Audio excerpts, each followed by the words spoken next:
वल्लाह अल्लाह के इन 99 नामों के नीचे मैं एक बार फिर ये कहता हूं, जब तक पाकिस्तान का बजट सूदी निजाम से निकलेगा नहीं और पाकिस्तान में सही कुरान का, शरीयत का निजाम आएगा नहीं, लॉर्ड मैकाले का कानून और वेस्ट की इकोनॉमी हमें मजीद तबाही के दहाने पे लेके जाएगी।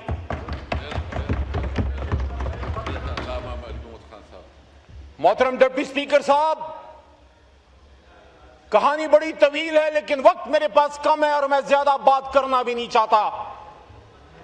लेकिन किस जमहूरियत की बात करते हैं? उस जमहूरियत की बात जिसने अपने मुल्क के एक सबसे बड़े हीरो और नौजवानों के, बुजुर्गों के, सबके मुश्तरका रहनुमा कि जब आलम इस्लाम में लोग नजर उठा के देखते हैं तो उनको चंद ही चेहरे नजर आते हैं। मुझे तो पता है जलाल चौधरी साहब, आप मुझे देख रहे हैं, मुझे अफसोस है, मैंने हमेशा इन चीजों के खिलाफ बात की है। बल्कि जब हमारी जमात वन पेज पे थी, 2016 में मेरी स्पीच ऑन रिकॉर्ड है, यहां शेरवानी पहन के मैंने एक स्पीच की थी जहां मैंने कहा था, जिस पे मुझे अपनी जमात से भी बातें सुननी पड़ी थी, ये वो जमाना था जब मियां साहब के खिलाफ पनामा का केस चल रहा था। इतना मैं बता दूं, मैंने उस वक्त ये कहा था कि पाकिस्तान एक सियासी कारकुन, एक कानूनदान, एक मुसलमान रहनुमा ने, कायदे आजम ने कायम किया। हमने क्या किया? कब तक एक दूसरे को जिंदानों में डालते रहोगे? अल्लाह के वली, एक ऐसा फॉरेन मिनिस्टर हमारी हुकूमत में नहीं, आपकी हुकूमत ने, जिसने रेवन डेमस के कत्लेआम के खिलाफ अमेरिका को उसने भी नो कहा, आज वो शाह महमूद कहां पे है? आज वो डॉक्टर यास्मीन राशिद कहां पे है, जिसने पंजाब की माओ, बहनों, बच्चों को अपनी मां की तरह सीने से लगाया, कोरोना में बचाया। आज वो असल शेर पंजाब उमर सरफराज चीमा, जो मेरी जमात के लिए भी एक सबक है, इमरान खान के लिए भी, कि अपने वफादारों को ओहदों पे लगाओ, वो 6 महीनों में कर गया। उमर चीमा वो पंजाब का बहादुर सपूत, जब बाकी किराए के लोगों ने 4 साढ़े 4 साल में नहीं किया था, वो किधर है? आज व्हील चेयर पर बैठा है, अपने लीडर से वफा की कीमत चुका रहा है। वो मुल्क जहां खवातीन को दबाया जाता है, वो मुल्क जिसमें शहीद बेनजीर जब वजीर आजम बने तो किसी ने कहा कि खातून वजीर आजम नहीं बन सकती, लेकिन फिर कुछ नागुज़ीर वजूहात की बिना पर उन्हीं के साथ शामिल हो गए। जो वजूहात थी वो सबको पता है, खासकर ख्वाजा आसिफ साहब ने तो उस पर कोई नाम भी दिया था। मैं इन नाम की सियासत में कभी नहीं पड़ा। मैंने हमेशा कोशिश की कि सामने वालों की इज्जत से, तकरीम से मैं बात करूं। मुझे याद पड़ता है 2013 में जब मियां नवाज शरीफ वज़ीर आज़म बने, मैं उस पिछली सीट से आके उनके पास गया, कुर्सी पे बैठे हुए थे, उन्होंने मुझसे बैठे बैठे हाथ मिलाया। मैंने कहा, अली मोहम्मद, पाकिस्तान तहरीक इंसाफ, हम इज्जत देने वाले लोग हैं, लेकिन बात खरी और सच करते हैं। वो बेनजीर को आपने ये कहा, लेकिन उस बेनजीर की कहानी तो पुरानी है। आज ट्राइबल बेल्ट में जहां खवातीन के लिए बड़ी मुश्किलात हैं, कोई सोच भी नहीं सकता वहां कोई खातून कौंसिलर का इलेक्शन लड़े। वहां बड़े बड़े सरदारों को, जमीनी खुदाओं को, बड़े बड़े फिरौनों को एक नहीं 2 बार शिकस्त देके वो कौम की, वो पख्तूनों की, वो ट्राइबल्स की, और आपकी वो बेटी यहां आई, आपने उसको 50 साल सजा देके जरताज गुल वजीर पार्लियामेंट्री लीडर को भेज दिया। आपने शिबली फराज पढ़े लिखे शख्स को 50 साल की सजा देके भेज दिया, जिसने आपको पहली जंग जीत के दी। उसके बेटे को गद्दार कहा। क्या उमर अयूब, फील्ड मार्शल अयूब खान का पोता गद्दार है? 50 साल की सजा देके घर भेज दिया। ये कौन सी असेंबली है डिप्टी स्पीकर साहब, जहां अपोजिशन लीडर 50 साल की सजा लेके गद्दार, सेनेट का अपोजिशन लीडर शिबली फराज 50 साल लीडर की सजा लेके गद्दार, साहबजादा हामिद रजा, मेरे से ज्यादा नून लीग के हमारे भाई उनको जानते हैं।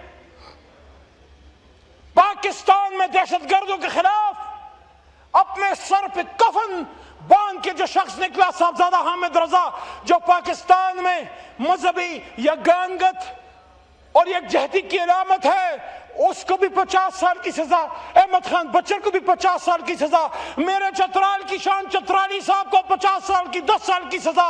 और भाई सियासत में शराफत की अलामत खानदान चट्टा साहब के बरखुरदार अहमद चट्टा, उसको भी सजा। और भाई गरीब की आवाज दस्ती को भी सजा। को शर्म करो यार, कोई हया करो।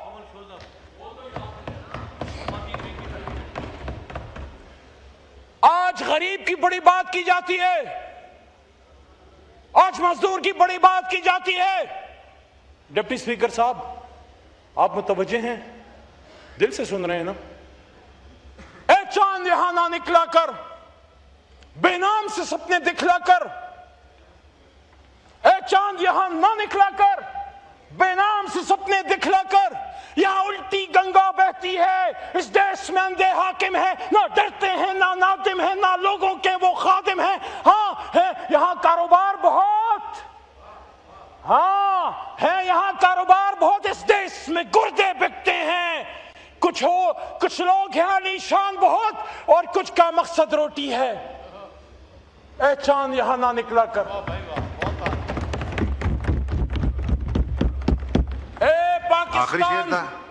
आखिरी शेर था जो आजाद कश्मीर में हो रहा है। हम किसी गैर दुश्मन के झंडे पे चले हुए किसी बात के साथ नहीं है, लेकिन गरीबों की, कश्मीरियों की आवाज तो सुनो। उन कश्मीरियों को क्यों दीवार से धकेल रहे हो कि जब सैयद अली गिलानी भारतीय इस्तेमार जेलों के अंदर मरते मरते कह गया हम पाकिस्तानी हैं, पाकिस्तान हमारा है। जब भारतीय इस्तेमार के खिलाफ मुजाहिद कश्मीर शहीद बुरहान मुजफ्फर वानी की जस्त खाकी को जब लहद में उतारा जा रहा था, वहां से कश्मीर की फजाओं में आवाज गूंजी हम पाकिस्तानी हैं, पाकिस्तान हमारा है। और नादानो,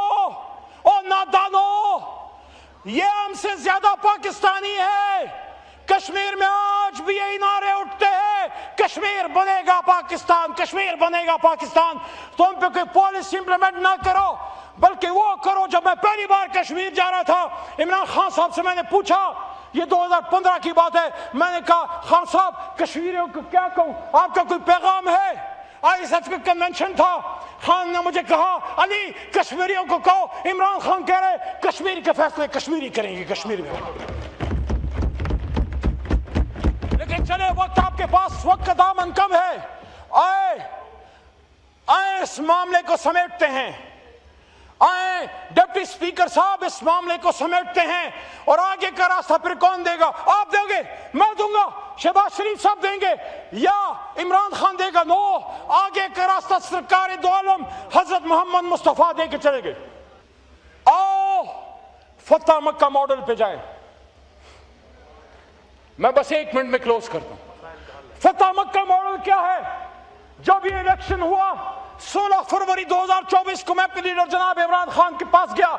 मैं आमिर डोगर साहब और सरदार लतीफ खान खोसा, मैंने जान के एक बात की, तब मियां साहब की हुकूमत नहीं बनी थी।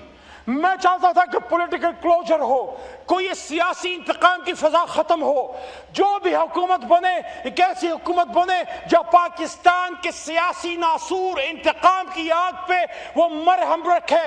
तो मैंने इमरान खान से कहा, खान साहब आपने पिछले साल यानी 2023 के रमजान में आपसे पूछा गया कि खान साहब क्या फतह मक्का मॉडल की जो पॉलिसी है उस पे आज भी बिलीव करते हैं कि अगर आप इख्तिदार में आ गए तो इंतकाम नहीं लेंगे? खान साहब ने मुझे मुस्कुरा के कहा कि अली ना सिर्फ ये, बल्कि मैं तो तुम्हें ये कहता हूं कि हमारे नबी पाक सल्लल्लाहु अलैहि वसल्लम की सुन्नत पे अमल करके वेस्ट ने साउथ अफ्रीका अपने मुल्क को कितना आगे ले गया। पहली बार पाकिस्तान की सियासत में इमरान खान ने मुझे ये कहा कि जाओ बाहर कह दो ट्रुथ एंड रिकंसिलिएशन कमीशन से जिस तरह साउथ अफ्रीका गया हम भी जा सकते हैं।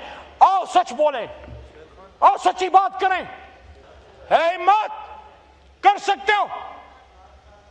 अगर वो नहीं कर सकते तो आपस में बैठ तो सकते हो। आपस में बैठे। ऑफर आई थी मोहतरम शहबाज शरीफ साहब की जानिब से